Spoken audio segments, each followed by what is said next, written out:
राजस्थान के सीएम अशोक गहलोत और पूर्व डिप्टी सीएम सचिन पायलट के बीच का कोल्ड वॉर अब तक खत्म नहीं हुआ है।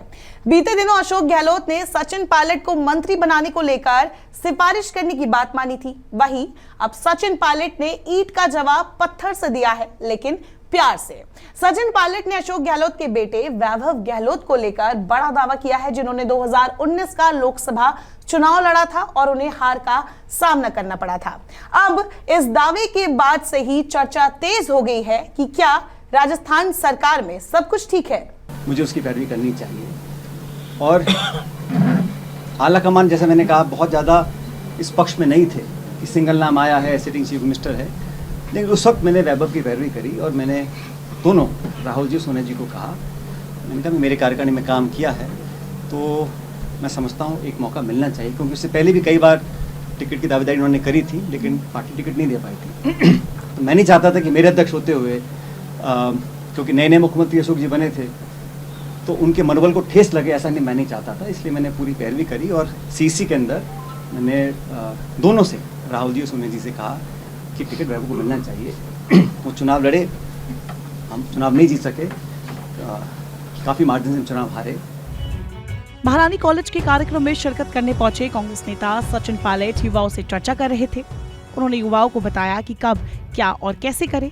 इस दौरान मीडिया से बात करते हुए पायलट ने कहा, पीसीसी अध्यक्ष रहते हुए उन्होंने युवाओं को मौका दिया। इसका सबसे बड़ा उदाहरण वैभव गहलोत है। पायलट ने ये तक कह डाला कि पार्टी आला कमान मुख्यमंत्री अशोक गहलोत के बेटे वैभव गहलोत को चुनाव में टिकट देने के खिलाफ थे, लेकिन उनके कहने पर ही उसे टिकट दिया गया। बता दें कि इससे पहले 9 मार्च को मुख्यमंत्री अशोक गहलोत ने दावा किया था कि यूपीए के दूसरे टर्म में उन्होंने पार्टी से सचिन पायलट को केंद्रीय मंत्री बनाने की सिफारिश की थी। अगले दिन पायलट ने फोन कर मंत्री बनवाने में सहयोग का आग्रह भी किया था, तो उन्होंने सचिन पायलट को बताया कि मैंने पहले ही आपका नाम हाईकमान को दे दिया है। उस समय ये बात मैंने किसी को नहीं बताई थी।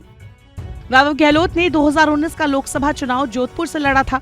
वैभव गहलोत को बीजेपी के नेता गजेंद्र सिंह शेखावत ने 2,70,000 वोट से हराया था। उस वक्त राजस्थान के मुख्यमंत्री ने कहा था कि सचिन पायलट को वैभव की हार की जिम्मेदारी लेनी चाहिए। बाद में सचिन पायलट ने गहलोत के इस बयान पर प्रतिक्रिया देने से मना कर दिया था।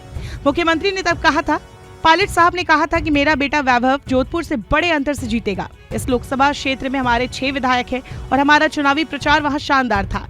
इसीलिए मुझे लगता है कि पायलट को कम से कम इस सीट की जिम्मेदारी लेनी चाहिए। जोधपुर सीट का पूरा पोस्टमार्टम किया जाना चाहिए कि आखिर हम वहां जीते क्यों नहीं।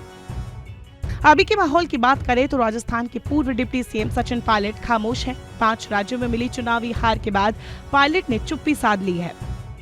पायलट विधानसभा में कार्यवाही में शामिल नहीं हो रहे हैं। पायलट कैंप के मंत्रियों की ओर से लगातार गहलोत सरकार के खिलाफ बयानबाजी की जा रही है। बीते दिनों पायलट ने होली के बहाने राज्यपाल कलराज मिश्र से मुलाकात की, जिसे भी जानकार सियासी नजर से देख रहे हैं।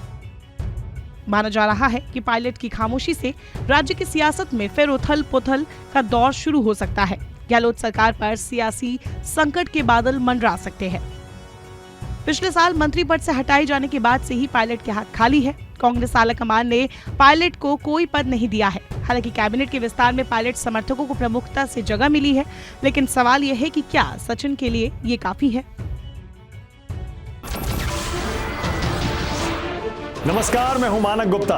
अगर आपको हमारा ये वीडियो पसंद आया हो तो इसे लाइक और शेयर जरूर करें, और हाँ, हमें सब्सक्राइब और फॉलो करना ना भूलें ताकि आप देश और दुनिया की कोई खबर मिस ना करें। तो जुड़े रहिए हमारे साथ और देखते रहिए न्यूज़ 24।